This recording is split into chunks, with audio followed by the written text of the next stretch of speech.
Yesterday, the board of the IMF reaffirmed its confidence in Managing Director Kristalina Georgieva, despite a report raising issues concerning her role in a doing business survey done during her time at the World Bank. Earlier today, IMF chief economist Geeta Gopinath emphasized that whatever happened to the World Bank, it didn't affect the integrity of the IMF's work. The issue about the data had nothing to do with the IMF. It was about the World Bank's doing business report. We place incredible amount of importance on data integrity at the IMF. We have many checks and balances, multiple departments, multiple economists reviewing our data and forecasts. So I feel good about where we are. We welcome now Harry Broadman, who spent 15 years at the World Bank as part of a long and distinguished career in Washington. He is now chair of the emerging markets practice at the Berkeley Research Group. So, Harry, thank you so much for being with us. You heard Geeta there saying, well, whatever happened over there wasn't us, it was the World Bank. You were at the World Bank. What do you make out of this? Well, I think she's right. I spent a lot of time at the fund doing work along with the bank in Russia and China and so forth. And I must say that the fund's review of data and their peer review mechanism is far more rigorous than the bank. I think the doing business index is really quite a different enterprise, a unique enterprise in the World Bank and virtually every other multilateral institution. And I think the way that it was created, and I was at the bank prior to its creation and through its deployment, is really, I think, quite problematic. The data themselves, the questionnaire, the survey, ironically, it actually does not inquire of businesses how difficult it is to establish an enterprise. Rather, it actually interviews law firms in these emerging markets, which is a very odd way and indirect way of getting data on the ease of doing business. Yeah, I was at a law firm for a long time. I'm not sure I'd ask us a question like that, frankly. Whatever we did well, I'm not sure we did that very well. Why did we create it? Why was it created to begin with? And is there any reason to bring it back?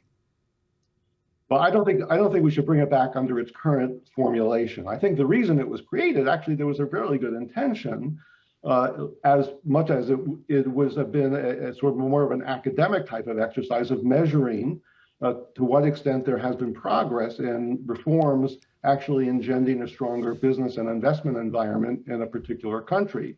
Where I think it went awry, well, in two points. One, I think the methodology was questionable, as I've just mentioned, about the law firms actually being the prime respondents, but also they changed some of the metrics over time, and that's a recipe for not being able to make consistent comparisons over time if you're starting to change the measures. And I think the other big problem was that the index was then linked to the resource flows that could be lent by the bank to these recipient countries. And there's a lot of other things that the money going to a country deals with other than starting a business. There's health, there's infrastructure, and all kinds of things that really foment development. So I thought that linkage was also problematic. I think it's wise to have canceled it. Whether it should be replaced with another measure, I don't know. Tell us about the role of the World Bank and the IMF. They have different roles, obviously, under Bretton Woods. Certainly the role of the IMF has evolved. Maybe some people would say that the Fed and some of the central banks have taken over some of what they used to do, which is really have emergency infusions of cash when a country ran into trouble. Has the role of the IMF changed? Should it be rethought?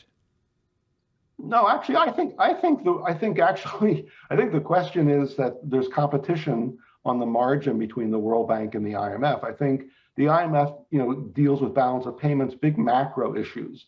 It has begun to get sort of more into the fabric of economy. So, for instance, the report that was just issued this morning dealt with R&D investment at the business level in the fund report, which is very unusual. Meanwhile, there always was sort of an unspoken division of labor between the IMF and the World Bank, that the World Bank would deal with technical training and improvement of banking operations, but it began to get more into the macro side of banking and the financial sector, which the IMF saw was their province. So I think the point that you're raising is a good one, is, what are the market boundaries between the two? They're both owned and shareholders, the biggest shareholders are virtually the same countries.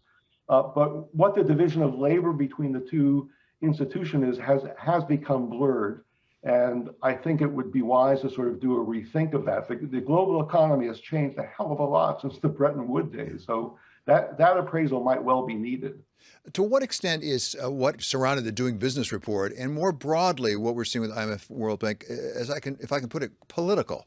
I don't mean Republicans and Democrats, but exactly what your attitude toward economies should be, what the role of central government should be. Because some people, for example, criticize, I believe, Kristalina Georgieva because she's trying to expand into things like climate and things like inequality, and they're concerned that that's not really the province of the IMF. I think that's a fair criticism. I mean, obviously, climate does affect economic growth, no question about it. But what's interesting is she was sort of running the climate program at the World Bank before she moved across the street. One would imagine, therefore, she sort of put in her backpack that brief and then decided, well, the fund should get involved in this. But I think there has to be a much clearer delineation about what the role of the fund is. The politics, if you will, stems from the fact that these are owned, in quotes, by the sovereigns, the governments, and they sit on the boards of these two institutions. Now, but those are also the governments who get money from these institutions. So, the notion, obviously it's not a corporation, but there are principles of independent corporate governance that really are not at work here. So you've got the shareholders who are also the recipients making decisions as to who gets the recipients and how much. And Harry, finally, in the middle of all this, we had a global pandemic, redundant because pandemics are global, but a pandemic hit us. Right now, the IMF has got a further capital raise, if I can put it that way, and special drawing rights. And there are those who say some of that should go to try to equalize some of the vaccinations around the world because of the poorer countries can't afford it. Does that make sense? It does make sense. And that's sort of a double click on this problem of the plethora of multilateral institutions involved and who's coordinating it. Now, obviously, we want, the WHO, who has real expertise in medical and health issues, to take the lead on some of these things. It's not clear why the IMF should be involved. They are the financier, that's fine, and they can on-lend money to their governments who they represent. And if the governments then want to, use those funds to procure vaccines, that's a whole other question, it seems to me. Okay, Harry, really great to have you with us. Hope you'll come back. That's Harry Broadman. He's Berkeley Research Group Managing Director.